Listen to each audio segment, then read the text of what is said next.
Oke, baik kita mulai ya. Startup persiapan awal bisnis living for you. Oke. Jadi di awal kita menjalankan sebuah bisnis di bidang hal yang baru ya. Jadi kita harus memahami dulu cara kerja di bidang tersebut. Setuju ya? Apalagi di industri network marketing ini.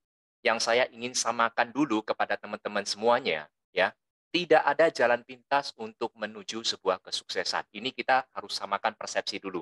Apabila ada teman Anda yang mengatakan, kalau mau cepat kaya, bergabunglah di industri network marketing. Ya, sebenarnya itu kurang tepat.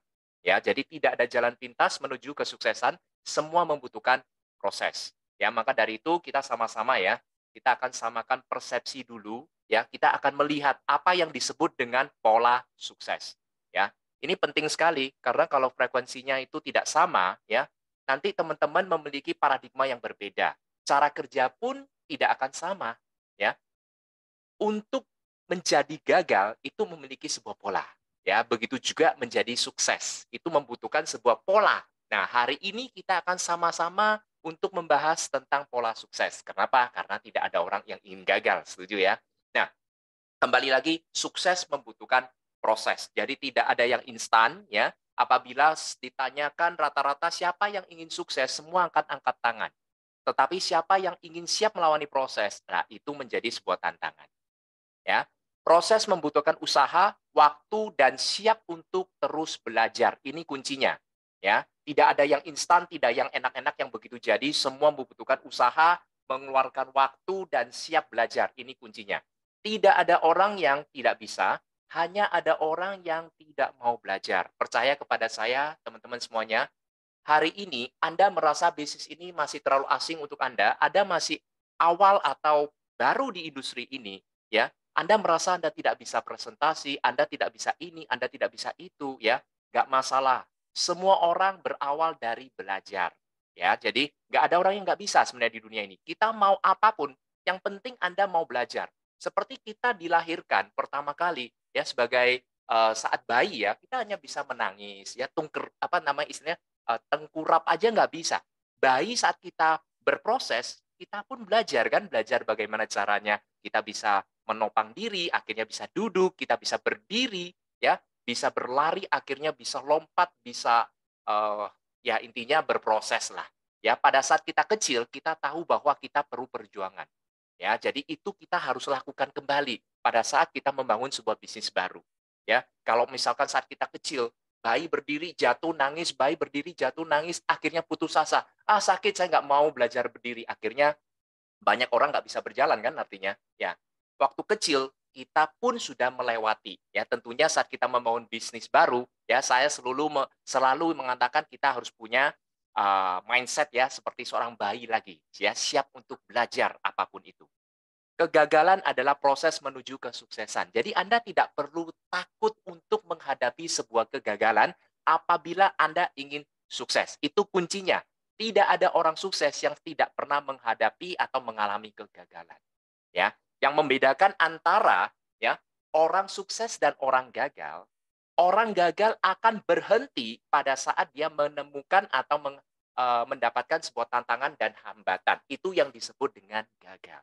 Orang sukses akan terus berdiri dan bangkit untuk tidak berhenti mencoba. Itu bedanya dari orang yang sukses dan orang yang gagal. Jadi bukan dua jalur yang berbeda ya. Bukan seperti yang digambarnya. Ini jalur kiri sukses, jalur kanan gagal. Enggak, satu jalur aja. Yang membedakan adalah di jalur tersebut, apabila Anda menemukan hambatan, yang Anda merasa saya gagal mengundang, saya gagal melakukan closing, saya gagal follow up, Anda terus belajar dari kegagalan Anda, dan kedepannya Anda akan terus bertumbuh dan akhirnya itulah menuju sebuah kesuksesan.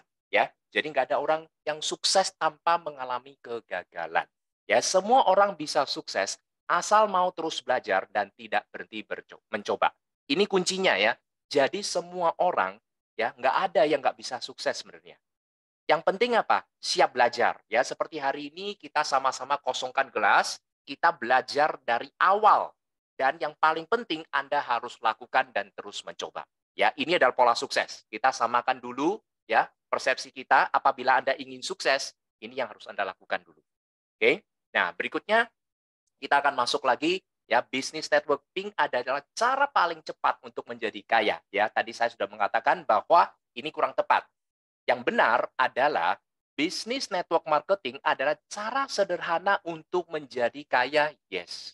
Karena modalnya kecil, Anda tidak perlu untuk mengeluarkan biaya untuk hal-hal yang nanti saya akan jelaskan di bisnis konvensional ya. Nah, di sini Anda cukup menjalankan sistem yang sudah ada. Jadi sederhana sekali ya, kita tinggal ikuti. Oke? Oke. Jadi sebelum saya masuk lebih dalam, saya akan memberikan contoh 4 kelompok manusia yang ada di dunia ini. Ya, tentunya kalau Anda melihat ya, semua pasti ingin ya yang orang keempat ya, jenis keempat lah ya. Yang pertama tidak ada uang, tidak punya waktu juga. Ya, nggak ada orang yang mau. Yang kedua punya waktu, tapi nggak punya uang. Yang ketiga, konglo biasanya ya, tidak punya waktu tapi uangnya banyak. Ya, berangkat pagi, pulang malam, Sabtu Minggu masih meeting, uangnya banyak, tapi nggak punya waktu untuk keluarganya. Tapi bagi saya, kalau kita mau membahagiakan orang yang kita cintai, ya kita harus memiliki waktu untuk menemani kepada mereka semua. Setuju ya?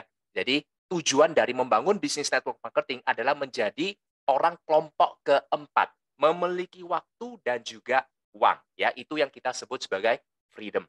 Oke, financial dan uh, time freedom. Ya, itu tujuan kita. Nah, sekarang bagaimana kita bisa mencapai sebuah kebebasan finansial dan waktu? Nah, itu ada polanya, ada caranya. Ya, jadi kalau ada orang yang bergabung di industri network marketing, perusahaan network marketing, ternyata dia tidak mendapatkan freedom, berarti kita harus tahu cara kerjanya apakah sudah benar. Oke. Okay? Setiap orang memiliki 24 jam, sama. Tidak ada orang ya yang memiliki 25 jam. Tidak ada. Ya. Oh iya dia bisa jadi elit, dia bisa jadi master, dia bisa jadi legend karena punya 26 jam. Nggak ada. Ya, semua orang memiliki 24 jam, tinggal bagaimana kita atur untuk mengelola waktu kita. Ya, mungkin kalau ada teman-teman bilang, "Saya nggak punya waktu, Pak." Oke, kita bilanglah 8 jam Anda untuk istirahat, cukup. 8 jam untuk Anda mungkin sedang memiliki pekerjaan Anda, cukup ya. Anda masih punya 8 jam. Nah, 8 jam ini bagaimana Anda memanfaatkan? Dan di sini rahasianya adalah tidak boleh menunda. Banyak orang yang menghambat kesuksesan adalah dia suka menunda. Apabila teman-teman ada yang suka, nanti ajalah, nanti ajalah. Itu mulai mungkin diubah ya. Jadi kita harus tahu setiap hari pagi kita bangun, kita harus tahu apa yang harus lakukan. Hal-hal yang penting dan mendesak jangan pernah ditunda. Ya, hal-hal yang tidak penting tapi mendesak, misal contoh eh, mungkin pagar rumah Anda catnya sudah luntur nih. Nah, itu kan penting tapi nggak mendesak. Oke. Nah, itu bisa Anda kerjakan tapi mungkin bukan tidak harus Anda. Ya, jadi Anda bisa panggil tukang cat dan lain-lain. Ya, kurang lebih seperti itu. Ya, penting tidak mendesak ya, itu dilakukan ketiga, tahap tiga. Yang hal-hal yang tidak terlalu penting dan tidak mendesak, kalau ada hal yang jauh yang lebih penting di atas, itu jangan pernah lakukan itu. Karena kita saat ini membutuhkan waktu kita, ingat ya, kita hanya punya 24 jam. Ya, kita membuang, bukan membuang lah, kita memakai waktu kita sebaik mungkin untuk membangun aset kita dalam 1 tahun pertama. Ya, itu adalah golden moment kita di industri network marketing. Jadi, pengelolaan waktu ini sangat penting, ya, sangat penting sekali. Ya, tidak ada orang yang memiliki lebih dari 24 jam, semua sama. Ya, kalau ada yang bisa mencapai peringkat lebih cepat, berarti kerja kerasnya itu sudah pasti lebih. Ya, rahasia bisnis yang bisa bikin Anda kaya. Ini harus kita ketahui dulu. Bisnis yang dibangun dengan faktor kali, ya, kita lihat. Apa yang disebut dengan faktor kali? Bagaimana sih sebenarnya ya bisnis yang dibangun dengan faktor kali? Bisnis yang dibangun dengan faktor kali harus memiliki sistem. Ya, jadi seperti bisnis Living for You memiliki sebuah sistem. Dengan sistem yang ada, Anda harus bisa mencetak atau meng-create aset Anda. Ya, bangun aset Anda. Ya, dan akhirnya disitulah Anda akan menghasilkan yang namanya kekuatan faktor kali. Ya, ini sebagai contoh yang sangat simpel, sederhana, ya. Kita akan melihat yang namanya paradigma kerja. Ya, paradigma kerja itu seperti ini. Di sini saya akan memberikan ilustrasi, ya, dengan cash flow quadrant dulu. Ya, bagi teman-teman yang pernah membaca bukunya Robert T. Kiyosaki, ya, Anda tentu sudah hafal lah ya dengan cash flow quadrant. Hari ini saya tidak akan menjelaskan terlalu panjang. Saya hanya menunjukkan bagi teman-teman mungkin yang masih pertama kali melihat cash flow quadrant ini. Tabel ini menunjukkan bahwa manusia di muka bumi ini boleh kita bagikan menjadi dua tipikal cara menghasilkan uang. Satu adalah kuadran kiri, satu adalah kuadran kanan. Ya, apa bedanya kuadran kiri dan kanan? Ya, jadi di kuadran kiri itu ada employee dan self-employed. Kuadran kanan ada business owner dan investor. Bedanya adalah kuadran kiri itu menukarkan waktunya untuk mendapatkan penghasilan. Ya, kalau yang kuadran kanan adalah membangun sebuah asas dengan sistem, ya, dan itu membangun untuk uang bekerja untuk mereka. Ya, kita bicara singkat mengenai employee. Employee adalah seorang karyawan. Ya, bukan berarti, waduh, saya seorang karyawan, saya nggak bisa kaya. Bisa, Bapak Ibu. Ya, Anda seorang karyawan, Anda memiliki gaji tinggi, Anda bekerja lebih dari 10 tahun, ya, dari fasilitas gaji dan lain-lain. Mungkin tinggi sekali, bahkan bisa ratusan juta, ya, di atas 100 juta. Bisa buat Anda kaya? Bisa. Yang membedakan adalah Anda perlu menukarkan waktu Anda 1 hari 8 jam, seminggu 5 kali, untuk mendapatkan penghasilan Anda. Itu seorang employee. Bukan berarti nggak bisa kaya ya, bisa. Tapi selamanya Anda harus menukarkan waktu Anda untuk mendapatkan penghasilan Anda. Yang kedua adalah self-employed. Ini adalah teman-teman profesional atau teman-teman yang buka toko. Anda buka toko, Anda punya omset, Anda mendapatkan penghasilan. Anda tutup toko, Anda nggak buka toko Anda, nggak punya omset, tidak punya penghasilan. Profesional, seorang dokter, dokter praktek dapat honor. Ya, dokter tidak praktek tidak dapat honor. Semua pengacara, ya apapun itu masuk ke self employed. Tidak ada bosnya, ya Anda yang mengatur sendiri. Tapi tidak jauh berbeda dengan employee. Kenapa? Anda tetap harus menukarkan waktu Anda untuk mendapatkan sebuah penghasilan. Nah, kita masuk ke B, business owner.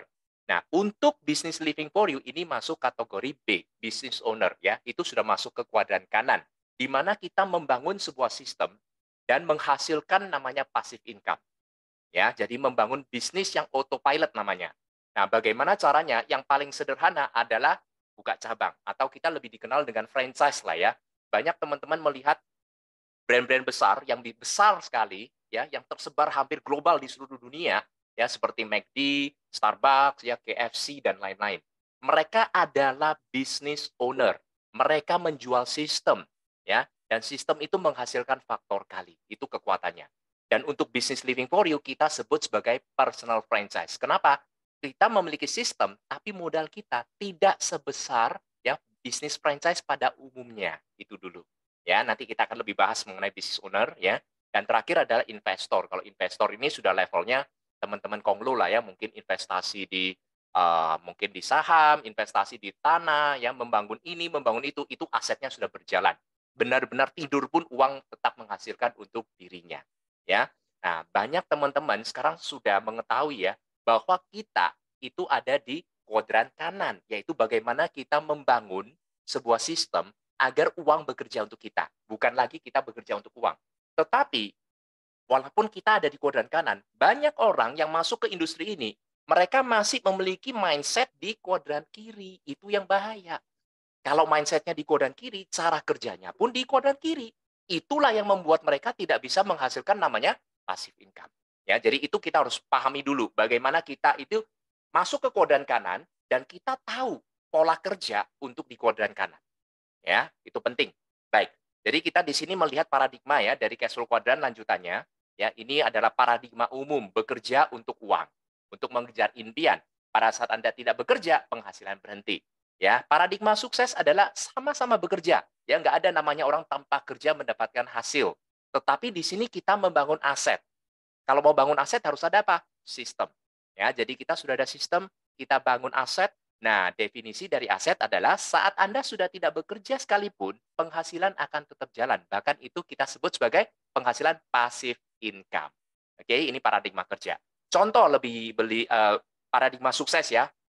Ini adalah gambaran perbandingan paradigma umum dan paradigma sukses. Di sini ada 2 ekor binatang, ya, satu cicak, satu laba-laba. Sekarang kita akan melihat bagaimana kedua hewan ini sama-sama ya makannya itu serangga ya. Mereka semua makannya serangga ya. Jadi kita lihat ya, untuk seekor cicak kalau mau makan, apa yang harus dia lakukan? Dia harus membarter waktunya untuk mendapatkan makanannya. Nggak jauh berbeda ya dengan kita harus bekerja untuk mendapatkan sebuah penghasilan. Ya, dia harus berjuang kiri kanan untuk menangkap serangganya agar bisa untuk disantap. Tapi kalau seekor laba-laba menggunakan waktu awal untuk membangun jaringannya, sarang laba-laba. Dan teman-teman saya yakin pasti pernah melihat saat kita kecil ya, kita lihat laba-laba kalau membangun jaring-jaringnya, saat ditiup angin, kena ranting dan lain-lain, apabila jaring-jaring yang dibangun belum jadi, itu dirusak, apa yang dia lakukan? Apakah dia langsung putus asa? Tidak mungkin. Dia akan mengulangi dari awal lagi. Itu seekor laba-laba. Itu yang disebut dengan membangun aset. Pada saat jaring laba-labanya sudah terbentuk, pada saat dia mau makan, itu sebagai perangkap. Ya, serangga-serangga itu ada di situ. Jadi pada saat mau makan, itu sudah tidak perlu lagi menukarkan waktu atau tenaganya untuk mendapatkan makanannya. Ya, ini kurang lebih. Jadi hari ini kita harus tahu bagaimana kita kalau membangun bisnis jaringan yang ada di kuadran kanan, kita harus menjadi seekor laba-laba. Oke? Nah, kita masuk dulu ya tentang apa itu industri network marketing. Ya, jadi network marketing ini kita bicara adalah sebuah sistem. Maksudnya apa? Modalnya kecil dengan potensi penghasilan boleh dikatakan tanpa batas. Ya. Nah, sistem yang kita dapatkan, yang kita bayarkan itu bukan hanya mendapatkan produk loh ya. Ya, Anda tidak perlu menyediakan tempat. Ini Anda bandingkan kalau Anda menjalankan bisnis konvensional. Anda harus invest tempat, ya. Anda kalau belum bisa beli, Anda harus menyewa, Anda harus bayar maintenance fee dan lain-lain. Ini tidak perlu menyediakan tempat. Tidak perlu stok barang. Ada yang mau kita berbagi pusat yang kirim, stokis yang kirim. Ya, nggak ada namanya kita perlu gudang, kita perlu stok barang, ya kita nggak perlu urus pengiriman sendiri. Semua ada sistem yang menjalankan. Itu luar biasanya. Ya, izin dan legalitas ini yang paling susah dan ribet ini. Anda nggak perlu urus, semua sudah diurus sama Living for You kan. Jam kerja ditentukan oleh diri sendiri. Ini yang luar biasa ya. Jadi anda tidak terikat waktunya. Siapapun, apapun latar belakang Anda bisa membangun bisnis ini. Ya, tidak memiliki resiko. Anda bergabung di paket 20 juta sekalipun, Anda mendapatkan produk senilai 20 juta. Pada saat produk itu Anda jual, 20 juta Anda balik, bahkan Anda memiliki cashback potensinya hingga 20 juta itu kembali modal. Ya, bisnis akan berjalan secara autopilot. Nah, itu yang akan kita bangun di bisnis ini. Tentunya tujuan terakhir adalah memiliki financial dan time freedom. Oke? Nah, cara mendapatkan penghasilan di network marketing. Oke, pertama adalah dua cara. Ya, Anda masuk ke Living for You, Anda bisa mendapat penghasilan dengan dua cara ini. Satu, berjualan, selling, menukarkan waktu Anda untuk mendapatkan uang. Ini seekor cicak. Ya, Anda menukar waktu. Anda jago jualan seperti apapun, Anda jualan sebanyak apapun, Anda tetap sendirian. Pada saat Anda berhenti berjualan, penghasilan Anda berhenti. Ya. Kedua, menjadi seekor laba-laba, membangun jaringan. Ya, kita ini bisnis network marketing, bukan bisnis selling, oke? Jadi kita harus pahami dulu network marketing. Jadi Anda membangun aset dengan sistem yang ada dan tujuan kita adalah untuk menghasilkan passive income.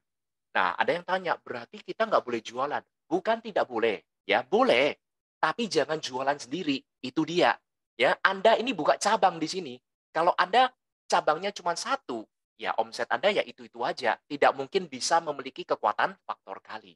Ya, tapi jangan terlalu asik berjualan, lupa tujuan utama kita adalah membangun aset. Itu dulu. Ya. Jadi sekali lagi ya, teman-teman yang suka jualan silakan. Bukan tidak boleh jualan, harus fokus bangun jaringan. Bukan ya. Tetap boleh, tapi fokus kita tetap di membangun aset. Oke? Nah, ini ada contoh yang nyata ya, yang nyata. Kalau Anda seorang yang jago jualan sekalipun, Anda untuk mendapatkan omset 1.000 produk, ya, itu 1 kali 1.000. Betul ya? Maksudnya apa? Ya, tidak jauh berbeda dengan bisnis konvensional. Anda jago jualan, Anda bisa jualan sendiri dalam 1 bulan, Anda mendapatkan omset 1.000. Nah, masalahnya, kalau misalkan Anda tidak berjualan lagi, omset Anda langsung menjadi nol. Tapi kalau network marketing yang Anda telah membangun aset, memang ya, untuk membangun aset 1.000 orang membutuhkan proses. Begitu juga dengan franchise-franchise yang ada. KFC, Starbucks, nggak ada yang franchise-nya langsung bisa ribuan, puluhan ribu sebanyak ini. Ya, semua berawal dari 1, 2, 3. Sama semua. Jadi Anda untuk membangun 1.000 orang di tim Anda membutuhkan proses. Tetapi pada saat Anda sudah terbentuk aset Anda 1.000 orang, itu adalah 1.000 kali 1. Sama-sama hasilnya 1.000. Tapi setiap orang cukup untuk menjual atau hanya membeli sebagai pemakai satu produk aja. Omset Anda sudah sama 1.000 item. Ya, dan luar biasanya kalau ada satu orang yang sudah tidak aktif lagi atau sakit, omset Anda tidak langsung hilang. Masih ada 999. Dan kekuatan faktor kalinya ada di sini. Pada saat orang yang jago jualan 1.000 item dalam 1 bulan, saat saya minta ditingkatkan menjadi 5.000, orang itu tidak mungkin sanggup lagi. Ya, dia jual 1.000 item itu sudah tidurnya cuma sehari mungkin bisa cuma 3-4 jam. Ya, nggak tidur pun dia nggak mungkin bisa jual 5.000 item. Tetapi kalau yang membangun aset dengan cara network marketing, pada saat Anda mau tingkatkan ke 5.000, ingat tadi 1.000 orang masing-masing jual satu, itu 1.000. Kalau masing-masing jual 5, itu sudah 5.000. Itu yang disebut dengan faktor kali, kekuatannya ada di situ. Anda mau omset berapapun, ya, itu tinggal ditambahkan jumlah jaringan Anda atau cabang Anda. Itu kekuatan network marketing. Oke? Pertanyaan umum seputar network marketing, ini penting. Tadi saya sempat menjelaskan ya, begitu luar biasanya industri network marketing ini, tetapi masih kenapa banyak orang yang tidak bisa sukses ya, kita jangan bilang gagal. Kenapa? Nggak ada gagal di industri ini. Anda belanja produk, Anda dapat manfaat, nggak boleh kata gagal, nggak ada ruginya kan? Ya, kecuali mohon maaf kalau money game ya. Kalau money game kan nggak dapat produk, lah itu beda cerita ya. Tapi kita bicara ini network marketing yang real, yang memiliki legalitas seperti Living for You. Ya, pertama, ya, ini yang sering ditanyakan. Ini sekilas aja ya, nanti ada sesi khusus untuk handling objection, ya, tidak akan saya bawakan di malam hari ini, ya, tapi kita akan sama-sama untuk memahami yang dasar dulu. Banyak orang yang mengatakan bisnis network marketing adalah bisnis tipu-tipu. Nah, bagaimana menurut pendapatan teman-teman? Ya, kalau ini sebagai bisnis tipu-tipu, ya, untuk Kementerian Perdagangan Indonesia tidak akan mengeluarkan sebuah legalitas. Itu ada namanya SUP-L, ya. Jadi itu khusus untuk izin penjualan langsung yang ada di Indonesia. Ya, jadi Anda harus benar-benar jeli sebelum masuk ke industri network marketing. Ya, ada yang legal, ada yang tidak legal. Dipastikan kita harus masuk ke industri MLM perusahaan yang legal. Ya, nanti bisa dicek di online ya. Nah, lalu apakah sudah memiliki anggota resmi dari APLI, Asosiasi Penjualan Langsung Indonesia, yang langsung direct di WFDSA ya. Ini adalah World Federation Direct Selling Worldwide ya. Jadi ada di Amerika sebagai pusatnya semacam APLI-nya dunia global. Yang terdaftar satu-satunya yaitu APLI di Indonesia. Ya, jadi kita ini resmi diakui secara internasional. Ya, ini penting sekali. Kalau sudah memiliki SUP-L, terdaftar APLI, boleh dikatakan bisnis ini sudah aman untuk kita jalankan. Ya, satu sisinya di sini nanti kita akan bahas lebih banyak aja faktor-faktor lain tentunya. Ya, harga di markup tinggi karena untuk membagikan bonus katanya. Ya, harganya cuma sekian, dijual sekian. Tujuannya bisa biar bisa bayar bonus ke member katanya, markup harga. Nah, kita sama-sama melihat dulu. Distribusi ya secara konvensional ini adalah jalurnya secara umum dari pabrik ya masuk ke importir apabila ini adalah barang import, masuk ke distributor wilayah besar, masuk ke distributor yang lebih kecil kota, masuk ke sales eksekutifnya, masuk grosir, masuk ke toko, baru ke tangan konsumen. Pertanyaan saya, dari jalur-jalur distribusi seperti ini, apakah importirnya ambil profit, distributor wilayah ambil profit, distributor kota ambil profit, dan seterusnya semuanya pasti ambil. Ya, memang importir ambilnya paling sedikit, tapi dia jumlah besar. Distributor wilayah ambil sedikit lagi. Tapi kalau sudah masuk ke grosir, market ke toko, itu yang diambil profitnya itu persentasenya biasanya meningkat. Rata-rata ya kurang lebih itu 40-60%. Bahkan saya tahu itu bisa sampai 80%. Jadi jangan menganggap bahwa produk-produk yang kita belanja konvensional seharga 100.000 itu harga produksinya 80.000, itu nggak mungkin. Bisa saja harga produksinya 20.000, pada saat di tangan kita sebagai konsumen itu sudah menjadi harga 100.000 karena semua mengambil keuntungan. Belum lagi biaya iklan, ya, ada undian, ya bla bla bla, itu belum ditambahkan. Nah, perbedaannya dari jalur distribusi dari bisnis industri network marketing, dia tidak akan melalui yang importer, distributor, ya toko, grosir, itu semua tidak. Dari pabrik, langsung ke distributor, sebagai seorang konsumen juga distributor. Jadi biaya yang dikeluarkan itu langsung diberikan kepada para member. Jadi sebenarnya payout kita di sini kan anggaplah 60% ya biar mudah ya. Itu sebenarnya tidak jauh berbeda. Jadi sama-sama markup harga, cuman perbedaannya ya cara distribusinya yang berbeda aja. Ya, jadi jangan pernah merasa oh produk MLM itu dinaikkan harganya untuk bayar bonus. Jangan lupa ya, jalur distribusi umumnya itu pun sudah di-markup. Tidak ada yang komplain juga kan? Ya. Nah, berikutnya, hanya menguntungkan orang yang bergabung di awal, posisi atas. Upline selalu diuntungkan katanya. Ya, sekali lagi ya, struktur organisasi di perusahaan pada umumnya, ya kita bisa lihat sama-sama. Ada komisaris, CEO lah, owner, lalu ada direkturnya, ada GM-GM-nya, ada manajernya, baru karyawan-karyawan staff di bawahnya. Pertanyaan saya, gaji tertinggi atau penghasilan tertinggi ada di jabatan mana? Di bawah atau di atas? Bisa seorang karyawan gajinya lebih besar dari GM-nya, GM gajinya lebih besar dari direkturnya, atau direktur bisa lebih besar dari CEO atau owner-nya. Nggak mungkin, Bapak Ibu. Ya, ini struktur yang benar-benar hanya menguntungkan di atas. Sebenarnya menguntungkan di atas nggak masalah. Ini pun dijalankan secara struktur organisasi pada umumnya dan tidak ada yang protes loh. Ya. Nah, sekarang kita sama-sama melihat ya, kita sama-sama lihat jalur distribusi di industri network marketing. Ya, ini saya kasih contoh ya. A dan B, yang upline yang mana? Yang A kan? B adalah downline. Sekali lagi, upline downline bukan atasan bawahan ya. Upline adalah orang yang lebih dahulu mengenal bisnis ini daripada Anda. Itu aja. Dan tidak selalu mengatakan upline lebih hebat.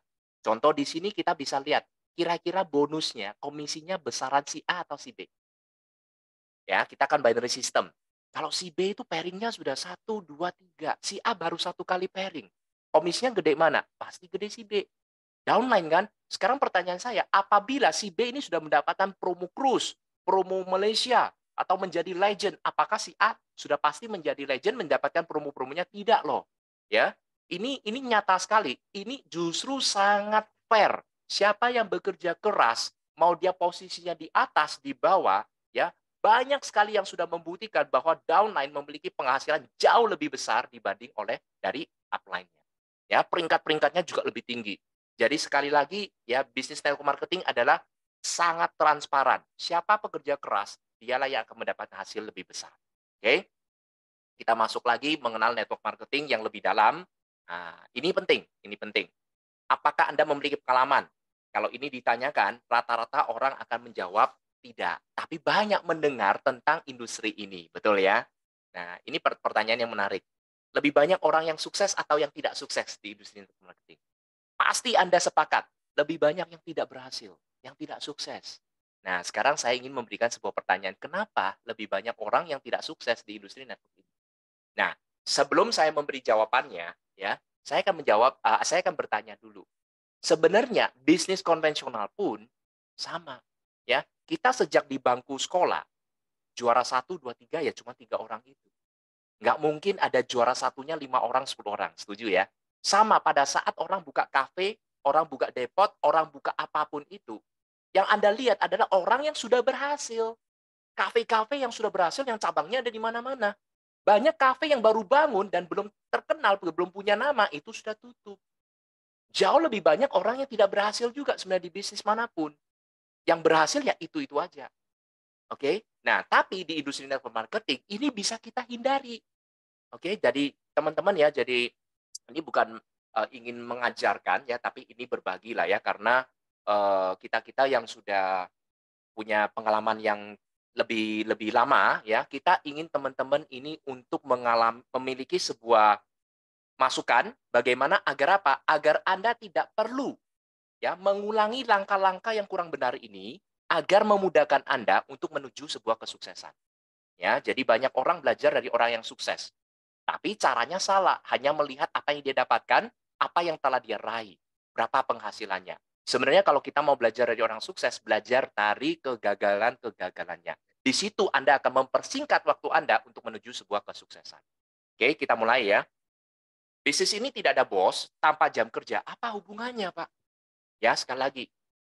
Kalau kita sebagai seorang karyawan, ya mohon maaf ya, di sini sebagai contoh aja, ya, seorang karyawan Itu berani nggak kita kalau jam kerja masuknya itu jam 8, masuknya jam 10 aja lah. Pulang kerjanya jam 4, pulang jam 2 aja lah. Berani Anda lakukan? Tidak berani. Kenapa? Karena ada bosnya. Ya, mau nggak masuk kerja aja, mau capek seapapun, "Wah, kemarin habis nonton bola, hari ini malas sekali kerja." Nggak usah ah." Berani Anda tidak masuk kerja? Nggak berani. Karena ada bosnya, Anda digaji, ada jam kerja, Anda punya tanggung jawab. Nah, di industri ini justru tidak ada bosnya.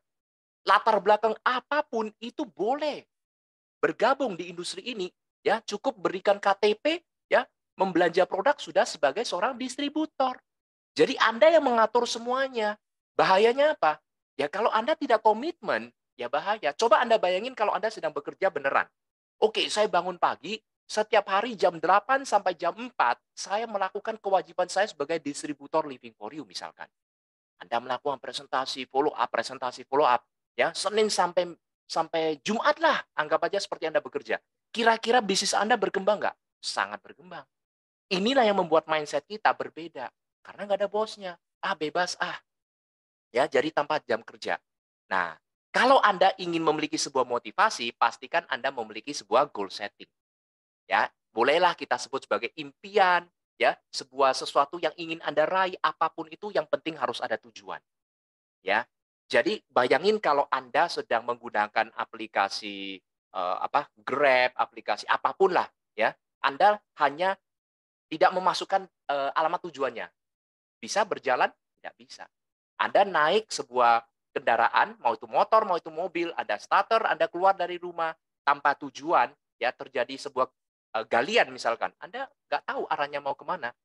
Tapi kalau Anda memiliki tujuan tetap, "Oh ini ada galian, oke jalan ini ditutup, saya karena punya tujuan, saya harus melewati jalan ini menuju apa yang kita mau." Ya, tujuan itu jauh lebih penting, ya, itu sangat penting. Anda naik sebuah pesawat yang tanpa tujuan, yang putar-putar di udara, ngeri nggak? Ngeri. Apalagi hidup kita tanpa tujuan, sama ngerinya, oke? Jadi pastikan Anda memiliki sebuah tujuan, agar apa? Anda memiliki motivasi, karena tidak ada bosnya. Yang bisa memotivasi Anda adalah tujuan Anda. Apa yang ingin Anda raih dari bisnis ini? Impian apa yang belum Anda capai? Oke. Terlalu mudah untuk bergabung dan tanpa syarat ya. Tadi sempat saya singgung, siapapun bisa bergabung di Living for You. Sangat mudah, tanpa syarat. Ya, mohon maaf, mau lulusan SD, SMP, SMA, mau itu S3, ya apapun itu, semua orang bisa masuk ke Living for You. Nah, apa hubungannya sama orang yang tidak berhasil? Nah, karena terlalu mudah masuknya, nah disinilah orang tidak banyak yang siap belajar. Bahayanya apa? Ya karena, aduh, gampang kok masuknya. Coba kalau Anda, lulusan misalkan arsitek, ya, Anda ingin interview kerja, itu pun di-interview. Nggak bisa kita mau masuk kerja ke satu perusahaan langsung diterima kan? Tapi kalau di industri network marketing nggak ada interviewnya. Coba kalau diadakan interview, yang mau join di Living for You, ya minimal harus punya pengalaman 3 tahun. Di network marketing perusahaan sebelumnya minimal harus memiliki, 3.000 sampai 5.000 tim, baru boleh bergabung. Kira-kira banyak orang yang berhasil nggak? Ya pasti berhasil lah, pada tahu caranya kan? Nah, karena justru banyak orang yang tidak tahu, nah itu juga bahaya. Maka di sini butuh namanya support system. Ya, modalnya kecil menganggap bisnis kecil, ini bahaya. Ini kembali ke mindset ya. Apa yang kita pikirkan itu akan menghasilkan, apa yang kita dapatkan pada akhirnya. Ya, banyak orang merasa, bisnis Living for You modal 1 juta, 5 juta, 10 juta, 20 juta, dapat produk lagi, dapat cashback lagi. Ya, nothing tulus lah bisnis kecil-kecil. Jadi kalau cerita sama teman, "Bro, saya ada bisnis nih, tapi ya cobalah bisnis kecil-kecil." Nah, akhirnya apa? Anda anggap ini bisnis kecil-kecil, berarti Anda coba-coba. Ini yang paling bahaya, tidak dikerjakan secara serius. Setengah-setengah, itu yang paling, merepotkan ya. Anda ada yang pencinta kopi di sini? Ya. Anda kalau mau minum kopi, ya mau minum kopi yang dingin atau kopi yang panas sekalian, es kopi atau kopi panas, ya. Kalau kopi panas sudah dingin, setengah-setengah, nggak enak kan? Nah, itulah rasanya. Di sini pun sama, ya, kalau Anda ingin bangun serius, jangan anggap ini sebagai bisnis kecil, jangan anggap ini bisnis coba-coba. "Bro, saya punya bisnis kecil-kecilan lah, ya saya sedang coba-coba." Orang yang Anda rekrut akan sama, sama-sama coba-coba dengan bersama Anda. Jangan salahkan kalau hasil Anda yang dapatkan juga coba-coba. Ya, jadi mindset menentukan, ini banyak sekali orang memiliki perasaan nothing tulus, itu bahaya. Berhenti terlalu cepat, nothing tulus. Saya kasih contoh. Misalkan Anda memiliki modal 2 miliar. Anda membangun sebuah kafe dengan 2M. Pertanyaan saya, 2 minggu pertama, apabila kafe Anda itu tidak ada pengunjungnya sama sekali, apakah Anda langsung tutup kafe Anda? Saya yakin jawabannya adalah tidak. Kenapa? Karena Anda telah mengeluarkan modal 2M. Ya, mau orang sekaya apapun 2M tetap adalah jumlah yang cukup besar. Setuju ya? Jadi Anda tidak akan mudah, cepat untuk berhenti. Anda akan berusaha. Bagaimana caranya agar kafe saya bisa ramai? Ya mau itu bagi brosur, mau itu pakai strategi apapun Anda akan berusaha. Tapi di bisnis ini karena modalnya kecil, Anda anggap sebagai coba-coba, nggak jalan ya sudah, atau dapat cashback, itu adalah nothing tulus. Kalau Anda punya mindset nothing tulus untuk membangun bisnis ini, sangat bahaya. Anda harus membangun ini sebagai bisnis yang besar. Anda harus yakin bahwa di bisnis ini, Anda akan mendapatkan sebuah potensi penghasilan yang sangat luar biasa. Ya, jadi mindset menentukan. Nah, ini juga tidak masuk ke dalam support system. Artinya, tidak tahu menjalankan bisnis ini dengan cara yang benar dan tepat. Ini sangat penting ya. Jadi kita, nanti saya akan cerita tentang support system sekilas lah ya. Nah, kalau tidak masuk ke support system, tidak tahu cara menjalankannya, pasti tidak akan melakukan duplikasi, bekerja sendiri, atau ada fokus jualan sendirian. Nah, itu sebagai seorang cicak lagi. Padahal kita tahu ya, kita harus meniru seekor laba-laba. Ya, tidak duplikasi, bisnis sana tidak akan bisa berhasil. Ingat ya, di bisnis stock sering-sering kita presentasikan tahap satu merekrut. Tahap kedua, duplikasi. Kalau Anda hanya di tahap satu, bisnis Anda tidak akan bisa kemana-mana. Ya, tidak membangun jaringan, fokus ke jualan. Sekali lagi, Anda boleh jualan, tapi bukan fokus.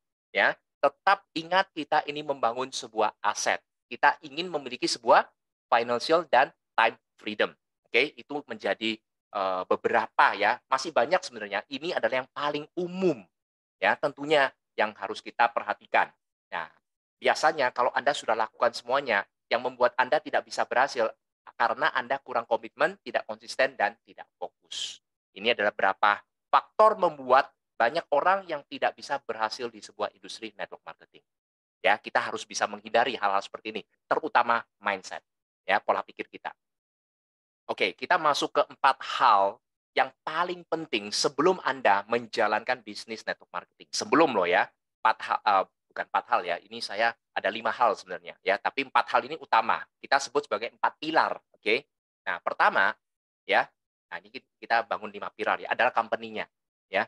Bagaimana Anda harus mengetahui legalitas dari perusahaan ini ya, karena kita basisnya produk kesehatan, kita harus tahu siapa yang produksi produk ini, ya. Kira-kira sudah pabriknya ini kualitasnya seperti apa? Kalau BioLife sudah 18 tahun berjalan, hampir setiap tahun mendapatkan penghargaan award gengsi dari Asia.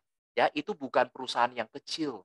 Kira-kira untuk produknya kualitasnya perlu diragukan? Tentunya tidak. Ya, jadi kita harus tahu itu legalitas ya dan kekuatan dari produknya. Ya, jadi produknya ini harus jelas. Ya, kalau bicara produk, kalau tadi kan legalitas perusahaan. Kalau produk pun punya, ya apakah sudah memiliki BPOM, apakah sudah halal karena ini kita di Indonesia, ya. Kira-kira kalau kita jual produk ini, apakah bermanfaat? Kita rasakan dulu.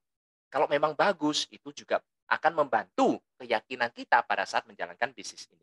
Ya, compensation plan atau marketing plan. Mau sebesar apapun perusahaannya, mau sebagus apa produknya, kalau M-plan-nya bagi hasilnya tidak menarik, Anda mau kerja sampai seperti apapun, ini adalah sebuah kendaraan Anda. Ya, seorang mengendarai Avanza, mohon maaf, sama Ferrari, orangnya sama, seorang pembalap, digas beda hasilnya, ya. Nah, jadi marketing plan ini kita harus tahu potensinya sampai di mana. Kalau potensinya besar, luar biasa, berarti saya punya eee, kemungkinan untuk mencapai potensi tersebut. Tapi kalau potensinya sudah kecil dari M-plan-nya, mau Anda sehebat apapun, itu aja yang bisa Anda terima. Oke. Nah, support system ini penting ya, bagaimana semuanya kalau sudah bagus sekali, Anda tidak memiliki support system, itu bahaya. Jadi support system ini adalah mempersiapkan bagaimana cara paling sederhana untuk mengajarkan kepada tim Anda ya cara duplikasi yang sederhana. Ya, ingat kita bisnis duplikasi, bisnis bangun jaringan, bisnis banyak-banyakan cabang.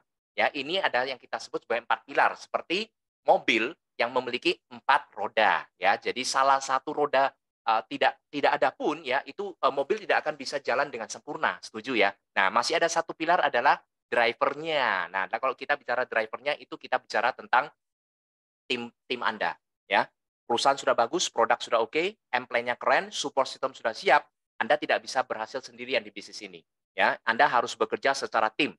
Together everyone achieve more. Dengan bersama kita akan mendapatkan lebih, ya. Ini adalah teamwork di bisnis kita, ya. Jadi kita harus tahu ya di 5 pilar ini harus Anda dapatkan. Kalau Anda bekerjanya masih sendirian, mau sehebat apapun Anda presentasi, sehebat apapun Anda closing, Anda tidak mungkin bisa besar di bisnis ini. Ya, ini adalah 5 hal yang paling utama di industri network marketing. Oke? Nah, sekarang kita masuk dulu. Nah, setelah itu apa persiapan awal? Saya tidak punya pengalaman. Ya, di sini ada knowledge, ya, pengetahuan, di sini ada skill, keterampilan, dan attitude. Ini adalah sikap. Kira-kira dari knowledge, skill, dan attitude, apa yang harus kita miliki dulu? Ya, di sini kita lihat ya. Ability itu diciptakan karena adanya sikap, adanya keterampilan, dan juga pengetahuan. Nah, kita sama-sama melihat. Knowledge adalah sebuah pengetahuan ya. Jadi bagaimana dari knowledge ini Anda harus belajar product knowledge ya. Jadi bagaimana membangun bisnis ini dengan benar ya. Itu adalah pengetahuan pengetahuan awal yang harus Anda pahami seperti paradigma sukses, bagaimana kita menjalankan bisnis ini dengan membangun aset, bagaimana cara kita bangun aset, itu semua adalah knowledge-nya. Ya, Anda harus tahu dulu caranya. Setelah itu Anda harus melatih keterampilan atau kemampuan Anda, itu yang disebut dengan skill. Nah, skill ini bisa Anda latih, namanya keterampilan, itu tidak bisa dibentuk langsung. Ada prosesnya. Semakin banyak Anda lakukan, nah itulah skill Anda akan meningkat. Kalau Anda sudah memiliki semuanya tapi Anda tidak melakukan, kemampuan Anda tidak akan terbentuk. Ya, itu adalah kemampuan. Yang terakhir adalah kemauan atau attitude. Sikap ini adalah paling penting, ya. Sikap adalah segalanya. Coba kita lihat ya.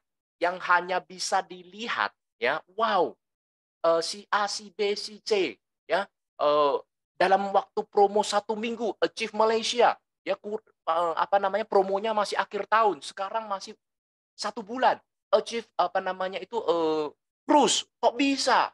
Ya, yang dilihat orang itu hanya ability-nya, kemampuannya kan, knowledge plus skill.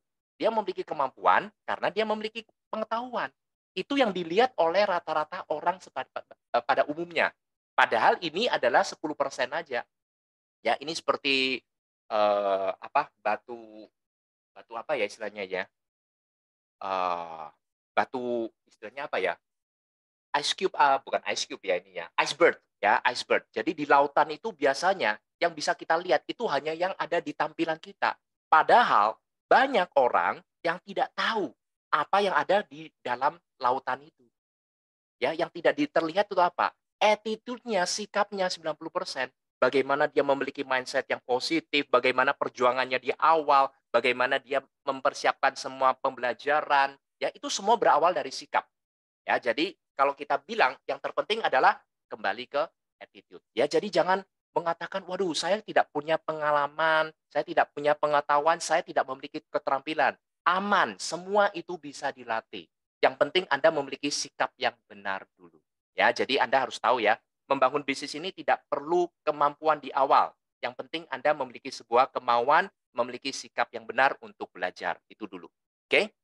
5 tahap proses. Kalau Anda sudah siap, akan masuk ke 5 tahap ini yang harus Anda lewati. Tidak mungkin Anda tidak melewati 5 proses ini, kalau Anda ingin besar di bisnis ini. Ya. Proses pertama, ya tadi kita bicara sukses butuh proses ya, kita masuk learn, belajar. Ya, hari ini saya banyak yang bicara belajar, mempelajari dan lain-lain ya. Bagi saya pembelajaran sesungguhnya adalah bukan di bangku sekolah, tapi setelah kita masuk ke masyarakat. Apalagi kita membangun bisnis network marketing, itu kita nggak akan diajarin di sekolah manapun, lulusan manapun, tidak ada satu sekolah yang mengajarkan Anda untuk cara membangun aset. Ya, jadi di sini kita perlu yang namanya belajar, masuk ke industri baru, ya, kosongkan gelas, kita siap untuk belajar. Ya, jadi pertama adalah belajar. Ini penting sekali. Oke. Nah, tahap kedua, lakukan. Banyak orang yang teorinya luar biasa, hebat banget, tapi tidak melakukan. Ya, dia belajar cara berenang, dia baca buku, dia nonton YouTube, ya, dia menguasai semua gaya-gaya renang, ya bahkan berapa sudut apa, cara bernafas apa, dia semua bisa teorinya. Tapi dia tidak pernah melakukan atau tidak pernah masuk ke kolam renang. Kira-kira dia bisa nggak? Nggak mungkin bisa. Ya, yang terbaik adalah lakukan. Mau belajar renang? Ya udah, langsung masuk ke dalam kolam renang. Apa yang Anda pelajari, terapkan. Ya, lakukan. Di sini tidak cukup melakukan, Anda harus menguasai. Ya, menguasai ini penting. Kenapa? Karena Anda kalau tidak menguasai, Anda tidak akan bisa masuk ke tahap keempat. Ya, kenapa kita perlu menguasai? Oke, cara untuk menguasai dulu. Cara menguasai adalah terus berlatih, tidak ada cara lain. Ya, jadi Anda kalau mau memiliki keterampilan bagus di sisi mungkin di bagian presentasi dan follow up, ya lakukan terus presentasi, follow up, presentasi, follow up. Bikin daftar nama, ya cara mengundang, presentasi, follow up, masuk sistem, itu di langkah-langkah dipelajari. Sampai Anda benar-benar menguasai. Dalam arti kalau Anda sudah menguasai, berarti Anda sudah siap melakukan tahap keempat, yaitu mengajarkan, teach. Ya, sekali lagi ya, seorang guru tidak mungkin bisa mengajar muridnya apabila dia tidak menguasai. Ya, tetapi cara yang paling baik adalah melakukan repetisi. Ya, repetisi adalah guru yang terbaik. Lakukan sebanyak mungkin, sesering mungkin, maka Anda akan menguasai dan Anda bisa mengajarkan kepada tim Anda. Nah, setelah Anda sudah bisa mengajarkan kepada tim Anda, jangan berhenti di Anda saja. Anda yang belajar, ya, lalu Anda sudah lakukan, Anda benar-benar sudah menguasai, dan Anda mengajarkan kepada tim Anda. Tetapi, kalau berhenti di Anda aja, Anda tetap tidak bisa besar. Kenapa? Karena tahap keempat, Anda harus bisa menduplikasikan. Ini 5 proses. Ya, jadi Anda sudah bisa mengajar ke tim Anda juga mengikuti langkah Anda. Tahap pertama, dia siap belajar. Setelah belajar, lakukan. Setelah lakukan, kuasai. Ya, setelah kuasai, baru bisa mengajarkan kepada tim di bawahnya. Dan dia tetap duplikasikan kepada tim di bawah. Itulah lengkapnya dari 5 tahap proses yang Anda jalankan di bisnis ini, sederhana. Ya, ini harus kita lalui bersama lah ya. Nggak mungkin kita tiba-tiba bisa langsung jadi ya tanpa melalui 5 proses itu. Oke, setelah itu kita harus tahu 4 prinsip dasar di industri network marketing ya. Ini bertahap ya. Tahap sudah tahu, ya mindset sudah terbuka, paradigma sudah benar. Ya, ini ada 4 prinsip dasar yang paling penting ya. Bagaimana Anda bisa membangun bisnis ini dengan baik di awal ya, sebelum Anda bisa benar-benar jago berpresentasi, jago follow up, jago closing. Yang penting Anda punya 4 prinsip dasar ini dulu. 1, edifikasi. 2, konsultasi. 3, no cross-lining. 4, no uplining. Ya, saya akan bahas satu persatu. Pertama, kita akan masuk ke edifikasi. Ya, banyak orang yang tidak paham apa sih sebenarnya edifikasi. Ya, bahkan banyak teman-teman yang belum mengenal ya kosakata dari mana edifikasi. Saya pertama kali masuk ke industri network marketing, saya juga bingung apa sih edifikasi. Ya, ternyata edifikasi diambil dari bahasa Inggris edify. Ya. Nah, tetapi edifikasi tidak banyak orang memahami. Tapi kalau orang yang sudah lama di industri network marketing pasti memahami. Edifikasi adalah ya di sini saya mulai jelaskan. Mempromosikan dengan sikap positif. Itu adalah edifikasi. Sederhananya seperti itu. Jadi, Anda mempromosikan sesuatu ya agar orang lain itu tertarik. Itu edifikasi. Contoh, saat kecil kita sudah jago edifikasi. Ya, saat kita mau dibelikan mainan, saat kita mau dibelikan ice cream, saat kita kecil mau dibelikan apapun, ada sebuah keinginan, kita bisa secara otomatis kita edifikasi. Ya, misalkan bicara sama ayah atau ibu Anda. Ya, ya Bu, itu hari ini ada es krim lewat loh. Ya, itu lagi ada promo, ya. Dan itu nggak selalu ada promonya. Anda sedang edifikasi, mempromosikan agar apa? Anda dibelikan es krimnya. Anda mau beli apapun saat kecil, Anda kan bisa merayu ya, bahasa bahasa anunya merayu ya, tapi dengan sikap positif. Itu perlu Anda lakukan di bisnis ini. Ya, kenapa? Kita tidak memasang iklan. Ingat ya, bisnis network marketing semua dibagikan kepada kita.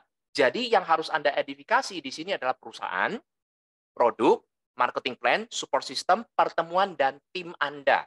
Tim ini termasuk upline, downline. Maksudnya begini, kenapa kita harus edifikasi perusahaan? Ya, jadi tidak semua orang kenal dengan Living for You. Baru kan? Ya, walaupun BioLife sudah 18 tahun, teman-teman yang punya kenalan di Malaysia boleh tanya BioLife. Itu saya sudah cek ya sama teman-teman di Malaysia. Mereka semua kenal BioLife dan mengatakan keren ya, dan Dato' Kenny itu cukup dikenal, luar biasa ya. Nah, tapi nggak semua orang kenal kan? Maka Anda harus bisa edifikasi. dengan sikap positif. Ya, caranya gimana? Ya, Living for You ini walaupun perusahaan baru, ya, tapi memiliki komitmen yang tinggi, ya, kolaborasi dengan perusahaan produsen atau pabrik yang sudah memang hampir 20 tahun beroperasional dan produknya tidak perlu diragukan. Itu semacam edifikasi. Produknya gimana? Produknya jual value-nya. Ya, produknya belum ada di Indonesia. Liftelo, ya, Terahertz, itu belum ada saingannya. Itu luar biasa produknya, oke. Lalu ini singkat ya, marketing plan. Wah, dahsyat. Kalau rata-rata kita membangun bisnis jaringan, itu harus seimbang kiri kanan mendapatkan bonus pairing dan lain-lain. Di Living for You, ya satu jalur, asal Anda melakukan sponsoring, Anda pun bisa menghasilkan ratusan bahkan miliaran di sini. Itu adalah edifikasi, support system. Ya, Anda bergabung di sebuah perusahaan, jarang sekali perusahaan baru yang berani membangun support system di awal, tapi di Living for You itu sudah disiapkan sejak awal. Nah, nanti ada pertemuan itu yang membangun tim Anda agar mudah terduplikasi. Nah, saat di pertemuan ini nanti kan ada tim kerja nih, ya tim player ya. Maka di situ Anda perlu juga edifikasi upline Anda. Ya, jadi upline itu bukan karena ingin dihormati atau enggak ya. Kita menjalankan edifikasi tujuannya untuk kepentingan bersama. Agar apa? Agar tingkat closing itu bisa terjadi lebih mudah. Ya. Jadi kenapa? Karena tidak semua orang kenal dengan upline Anda atau tim leader Anda. Jadi kalau Anda tidak mempromosikan beliau dengan sikap positif ya tentunya, ya, maka Anda tidak akan bisa meyakinkan orang yang Anda ajak yang hanya kenal sama Anda dan tiba-tiba bisa merespeki upline Anda dan mendengarkan dengan benar-benar seksama. Itu nggak mungkin terjadi. Ya. Nah, maka kita penting sekali untuk edifikasi upline. Tahu nggak, nanti ya, yang saya undang ini adalah tim leader saya atau seorang yang sudah benar-benar memahami di industri ini, ya, orangnya orangnya luar biasa, low profile, tapi prestasinya keren. Kalau sudah memiliki prestasi, boleh diceritakan, prestasinya begini-begini. Nah, dengan seperti itu, Anda sedang mempromosikan dengan sikap positif. Undangan Anda mendengar gitu, dia akan berpikir, "Wow, orang yang ingin saya, temui ini adalah orang yang hebat loh." Nah, pada saat upline Anda datang, tim leader Anda, ya saat presentasi itu akan jauh lebih dihargai. Itu kekuatan dari, eee, edifikasi, ya. Tentunya upline Anda juga akan edifikasi kembali Anda. Contohnya setelah presentasi selesai ya. Nah, upline Anda biasanya juga akan edifikasi kembali, "Wah, Pak Anton misal, "Pak Anton keren loh ya, beruntung sekali bisa ada di timnya Pak Denny," misalkan ya, "Pak Denny ini walaupun baru di industri ini, semangatnya luar biasa ya, prestasinya sangat luar biasa ya, dalam waktu singkat begini-begini." Nah, teman Anda mendengarkan edifikasi seperti itu akan merasa, "Oh ternyata orang yang saya kenal ini di bisnis ini keren juga ya." Itu kekuatannya sangat kuat untuk lakukan closing ya. Dan ada satu hal lagi, edifikasi tidak boleh over. Ya, jangan, overclaim lah. Banyak sekali orang yang edifikasi tentang produk itu yang penting closing, itu bahaya. Ya, nanti ditanya, "Oh, ini sakit apa?" Belum selesai, "Oh, bisa sembuh pakai ini." Ini bisa, "Oh, bisa." "Oh, ini kalsium bisa untuk ini." "Oh, bisa, semuanya bisa." "Ini bisa sembuh nggak?" "Bisa, yang penting omset." Itu juga bahaya. Jadi kita edifikasi itu hal-hal yang sewajarnya saja, ya. Jadi jangan overclaim, jangan berlebihan. Ya, itu sangat bahaya sekali, ya. Dan pada saat edifikasi tim leader, ya, Anda tidak boleh edifikasi langsung di depannya. Itu tidak akan efektif, ya. Itu akan membuat suasana menjadi kurang kurang gimana lah ya. Nah, caranya bagaimana? Ya, sebelum tim leader Anda datang atau upline Anda datang, Anda harus edifikasi dulu, mungkin lewat telepon atau datang lebih awal ya. Apabila Anda belum sempat edifikasi upline Anda yang akan melakukan presentasi, Anda kasih tanda ya, mungkin Anda kasih tanda ya seperti apa, upline Anda sudah paham kok. Nanti begitu datang, dia akan bilang, "Oh, saya mau cuci tangan, saya mau ke toilet sebentar." Lah, itulah saatnya Anda edifikasi. Ya, jadi ini adalah tahap awal yaitu edifikasi. Ini sangat penting, ya. Ini sangat membuat orang bisa menghargai orang yang akan membawakan sebuah presentasi. Ya, kedua konsultasi. Ya, konsultasi ini sangat penting dan saya yakin semua bisnis besar di dunia ini membutuhkan konsultan. Setuju ya? Nah, sama juga seperti seorang olahragawan, juara dunia sekalipun, ya, juara dunia sekalipun itu membutuhkan namanya konsultan. Ya, misalkan Mike Tyson pada zaman tahun 80-an ya, eee apa namanya, istilahnya raja, apa, leher beton ya. Wah, itu kalau melihat kan sangat seru sekali ya. Nah, kalau saya bertanya kepada teman-teman semua, Mike Tyson lawan pelatihnya kira-kira menang siapa? Ya mungkin satu tonjokan pelatihnya KO ya. Tetapi kenapa dia masih butuh pelatih. Karena pelatihnya bisa memandang dari sudut yang berbeda, yang dia tidak bisa melihat. Ya, itu yang disebut dengan konsultasi. Jadi semua bisnis perlu konsultasi. Apalagi di bisnis kita, ini sangat butuh konsultasi. Apalagi konsultasinya gratis. Konsultasi kepada upline Anda, kepada tim leader Anda. Ya, jangan senggan untuk konsultasi. Ini untuk membangun. Dan saya yakin tim leader Anda yang benar-benar membangun bisnis ini akan sangat senang sekali apabila ada tim yang melakukan konsultasi kepada dirinya. Karena berarti apa? Oh, ini ada orang yang aktif, saya paham nih, orang ini akan saya bantu, dan lain-lain. Ya, konsultasi bisa dibagi menjadi dua, satu formal ataupun non formal ya. Kalau yang non formal itu mungkin sesekali Anda menemukan secara teknis, "Pak, ini orangnya begini, kira-kira saya harus seperti apa?" Itu yang non formal. Ya, jadi Anda bisa melalui WA ataupun by phone ya, yang tidak formal. Tapi yang formal biasanya kita perlu untuk janji bertemu. Susunan target, kejar promo, ya, mengatur duplikasi, bahas hal-hal yang internal bersama tim, itu yang namanya konsultasi. Ya, karena apa? Karena upline Anda, tim leader Anda mungkin tidak sehebat Anda, tapi dia bisa melihat ya, apa yang kita tidak ada di sudut pandang kita, ya, upline bisa membantu kita. Apalagi kalau Anda konsultasi kepada tim leader yang jauh lebih berpengalaman daripada Anda, ya. Nah, ini penting pada saat konsultasi itu bertanya, bukan menanyakan. Bedanya apa? Kalau bertanya itu seperti ini, saya kalau mau mengundang orang, ya, datang ke pertemuan, ya, kira-kira cara saya seperti ini, salahnya di mana? Ya, mungkin bisa dijelaskan bagaimana cara mengundang orang yang tepat. Nah, itu bertanya, ya, tapi bukan menanyakan. Kalau menanya, saya pakai cara ini mengundang orang, oke kan? Nah, itu bukan itu menanyakan namanya. Anda sudah memiliki satu pikiran dan Anda menanyakan boleh nggak? Ya. Nah, itu kalau konsultasi ya, bukan diskusi ya, beda ya. Kalau konsultasi artinya Anda meminta sesuatu sebagai masukan, bukan Anda mengiyakan apa yang telah Anda pikirkan. Itu penting. Ya, konsultasi adalah bertanya, bukan menanyakan.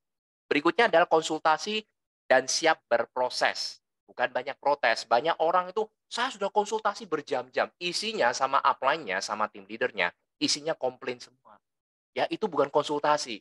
Ya, ingat kita konsultasi itu untuk berproses. Bagaimana kita menghadapi handling objection yang sedang kita hadapi. Tapi bukan isinya protes saja. Sesekali Anda protes boleh. Aduh, tim saya ini nggak gerak nih. Ya, ini sudah join tidak masuk sistem. Ini begini begitu, bagaimana caranya? Boleh, ya. Tapi bukan isinya itu kalau ada masalah itu fokus di masalah saja, ya. Tapi fokus kepada solusinya. Setelah Anda ada menyampaikan kesulitan Anda, tinggal kita dengarkan bagaimana prosesnya, bagaimana menangani hal-hal seperti ini, kan gitu. Tapi jangan protes melulu. Kalau Anda setiap kali datang ke upline Anda hanya ceritanya protes saja, menyampaikan hal-hal yang negatif terus. Upline Anda suatu saat akan capek juga. Wah, orang ini yang telepon. Bisa-bisa Anda nggak diangkat ya. Oke? Jadi ingat konsultasi adalah untuk menanyakan prosesnya, bagaimana mengatasi masalah, bukan protes melulu. Ya, ini penting. Masuk ke tahap ketiga, no cross-lining. Ini sangat penting ya. Nah, no cross-lining ini maksudnya apa? Jadi kita nggak perlu dijelaskan ya, cross-line itu kan karena kita binary system, ya, antara A dan B yang Anda rekrut, ya, itu adalah cross-line. Sama-sama di tim Anda. Nah, tujuannya di bisnis kita pasti semua ada crossline, ya. Crossline ini dibutuhkan untuk saling menyemangati, gesekan manusia dan manusia. Contoh misalkan, yang hadir di Warrior Night Bali yang baru saja diadakan ya, ternyata pada saat itu masih Warrior. Tiba-tiba balik di Surabaya, nggak sampai 3 bulan, jadi elit. Wah, saya kok sama-sama Warrior di Warrior Night, dia sudah elit, saya belum elit. Itu bisa memotivasi persaingan secara sehat. Ya, untuk menyemangati kita itu boleh. Dan kalau Anda bersama Crossline di acara besar, ya acara yang diadakan tim leader Anda atau diadakan perusahaan, Anda nggak apa-apa, ya cerita say hello, ya jadi cuma menyapa-menyapa itu oke. Tetapi jangan pernah membahas bisnis dengan Crossline Anda. Ya, jadi Anda jangan pernah menanyakan, omset Anda sekarang berapa ya? Bagaimana cara closing kamu di situ ya? Saya lihat, kamu naik peringkatnya cepat banget ya. Gimana sih cara kerjanya? Jangan. Ya. Kalau Anda ingin konsultasi, itu sudah masuk ke konsultasi ya. Konsultasi kepada jalur upline Anda, jalur tim leader Anda. Jangan dengan crossline Anda. Kenapa? Karena yang bisa benar-benar membantu Anda itu adalah upline. Crossline tidak ada hubungannya dengan Anda. Ya, dia mungkin aja bisa asal jawab dan apa. Apalagi kalau Anda curhat, hal-hal yang negatif. Aduh, upline saya ini ya nggak bantu saya, ya setelah direkrut ditinggal begitu saja. Nah itu bahaya. Cross-trainer mendengar, "Oh beda ya dengan upline saya setelah gini gini gini gini gini." Nah itu sangat bahaya. Ya itu sering yang terjadi adalah pindah jaringan akhirnya. Ya, kalau Anda memang upline Anda tidak mengurus Anda, cari upline aktif di atasnya, pasti ada. Nggak mungkin sebuah bisnis bisa berjalan tanpa ada leader, tim leader yang aktif di bisnis itu. Percayalah kepada saya. Kalau memang sponsor direct Anda tidak jalan, cari upline-nya lagi. Ya, jadi jangan membahas bisnis dengan crossline Anda. Ya, crosslining akan menghancurkan bisnis Anda. Percayalah kepada saya. Ya, apabila itu terjadi, ya itu paling terjadi perpindahan jaringan lah.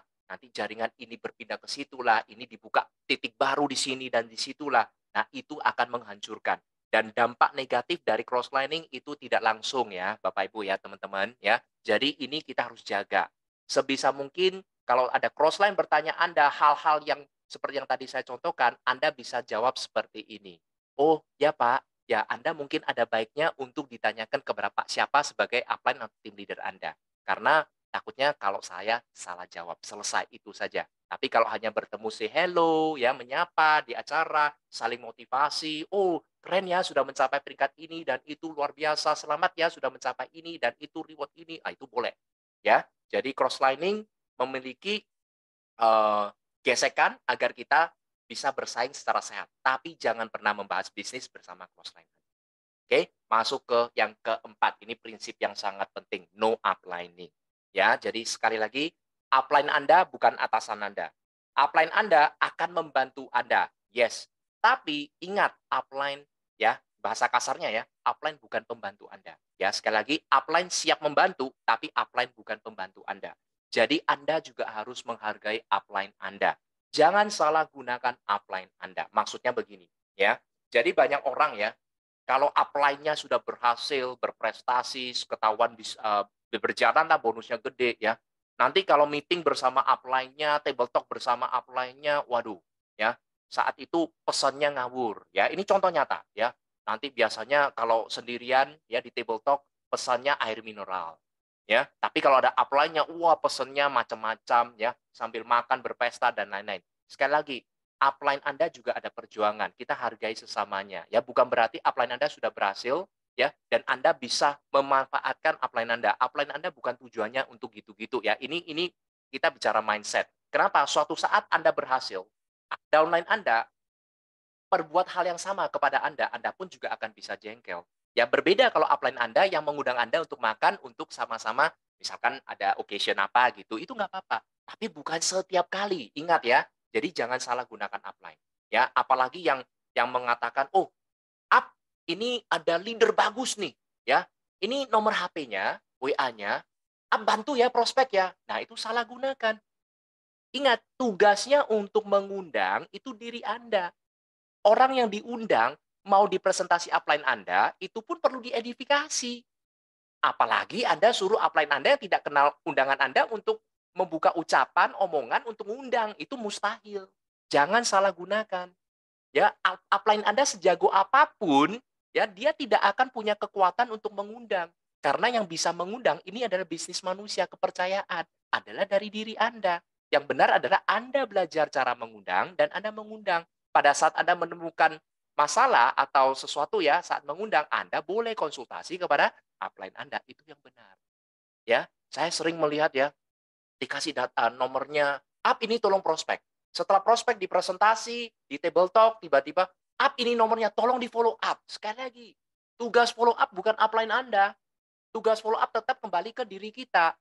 Kita yang bisa meyakinkan, upline Anda hanya bisa membantu untuk menunjukkan sebagus apa peluang atau produk yang ada di Living for You. Yang bisa closing adalah orang yang dekat dengan dirinya, yaitu diri Anda. Ya, jangan salah gunakan upline Anda.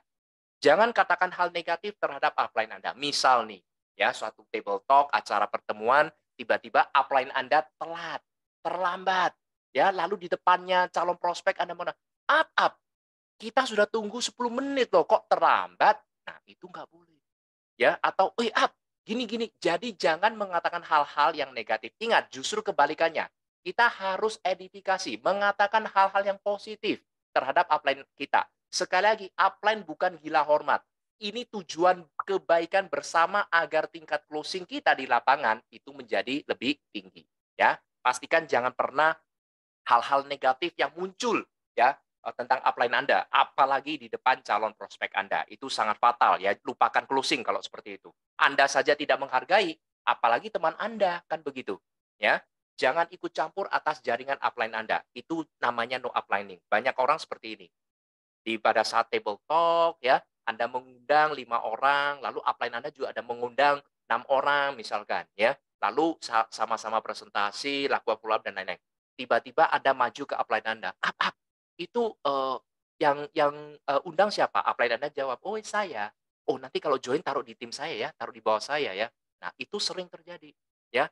Itu tidak boleh, itu namanya uplining. Kenapa? Ingat ya, ini bisnis kita masing-masing. Setiap orang membangun 2 tim, jalur kiri dan jalur kanan. 2 kaki Anda, omset Anda, itu hanya satu jalur omset dari upline Anda. Upline Anda tetap harus berjuang untuk membangun sisi kaki satunya. Jadi dia pun punya kepentingan untuk membangun bisnis ini. Jadi kita tidak berhak ya untuk meminta ya untuk memberikan dipaksa untuk memberikan spillover atau yang lain-lainnya. Ingat ya, kalau Anda diberi spillover, berterima kasihlah kepada upline Anda. Kalau Anda tidak dibantu secara spillover, upline Anda bisa membantu Anda dengan cara lain. Membantu untuk memberi pelatihan, membantu untuk memberi training, sorry, bukan training, maksudnya sebagai presentasi, ya, cara-cara untuk kiat-kiatnya bagaimana menjalankan bisnis ini, itu juga bantuan. Ya, jadi bantu itu bukan berarti kasih orang atau kasih omset. Ya, kalau Anda dikasih omset sama upline, terima kasih. Kalau tidak dikasih omset, berterima kasih juga karena Anda telah dikenalkan bisnis yang luar biasa. Anda bangun bisnis Anda, ya memiliki sebuah ownership. Ya, jadi jangan ikut campur atas jaringan upline Anda. Sekali lagi kita berpikir, kalau Anda menjadi upline, tim Anda melakukan hal yang seperti itu, Anda pun tidak nyaman. Oke? Nah, jaga hubungan baik dengan upline Anda ya. Ini sangat penting. Jadi saling menghormati ya, bukan selalu kita yang menghormati upline Anda. Upline Anda juga pasti akan menghormati Anda.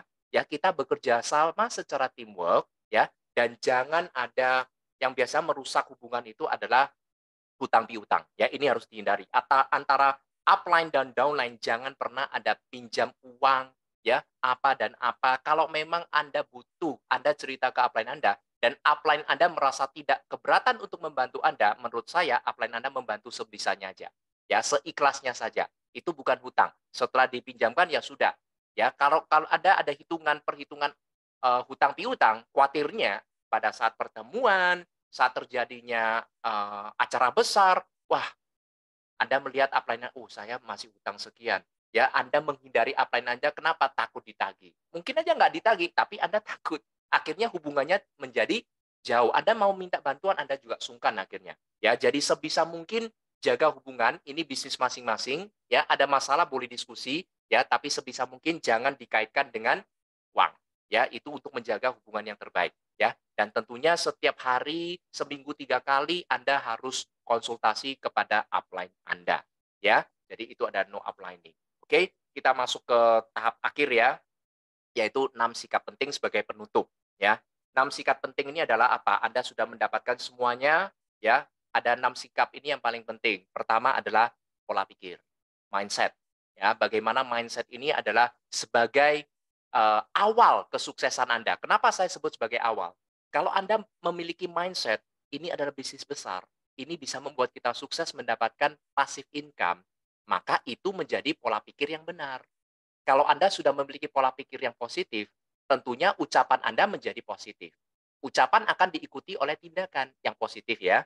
Nah, kalau Anda bisa melakukan terus-menerus, itu menjadi sebuah kebiasaan.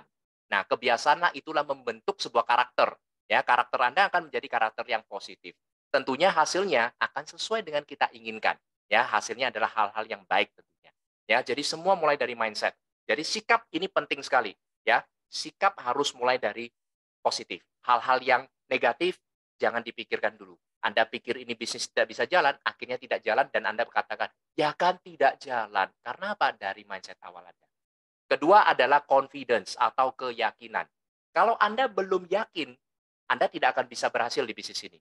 Kenapa saya begitu all out ya di bisnis Living karena keyakinan saya penuh di sini. Ya full.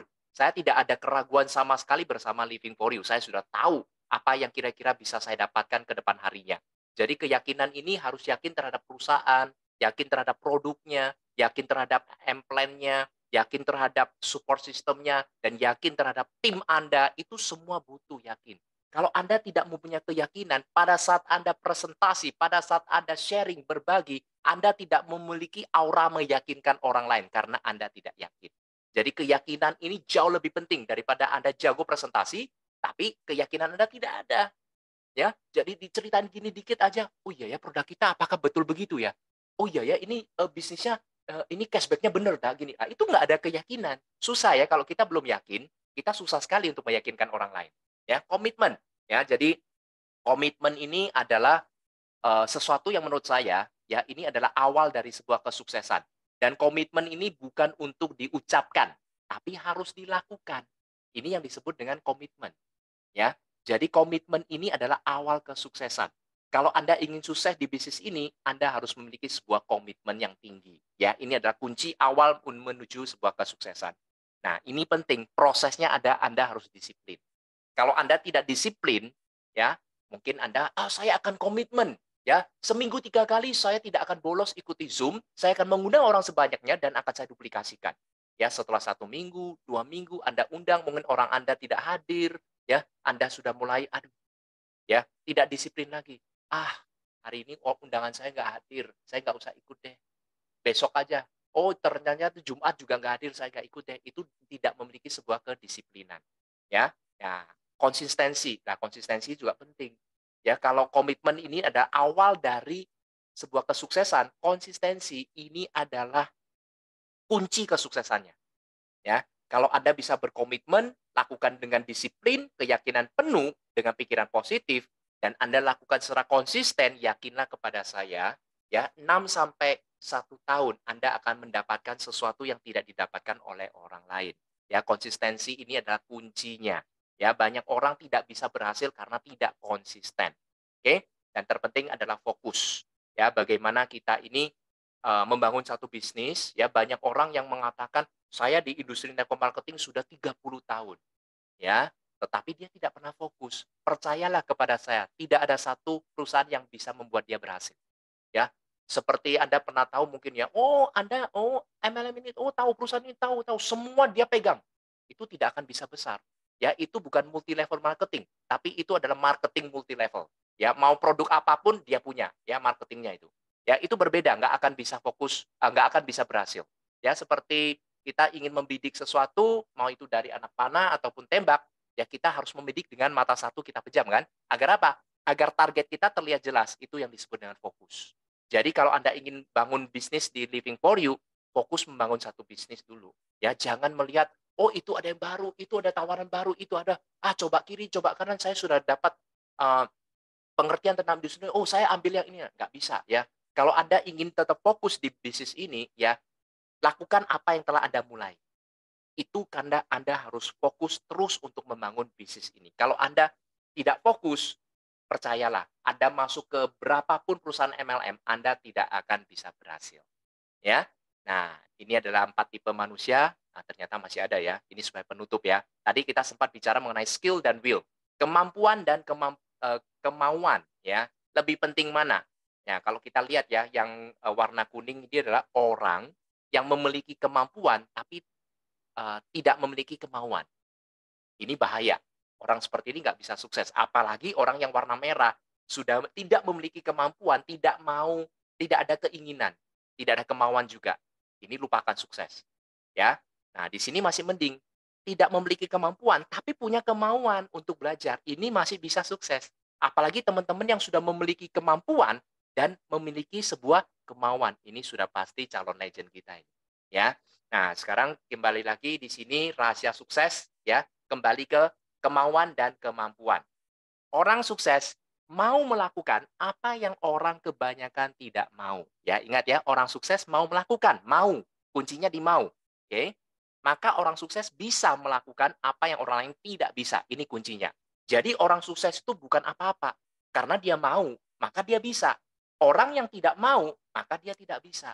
Seperti awal saya sudah katakan, semua bayi mengalami proses. Kalau bayi tidak mau belajar berdiri, tidak mau belajar lari, ya berlari, mungkin di dunia ini manusia pada nggak bisa jalan kan artinya, ya. Jadi waktu kecil aja kita punya kemauan, jatuh kita nangis, kita tetap bangkit, kita belajar sampai kita bisa berlari.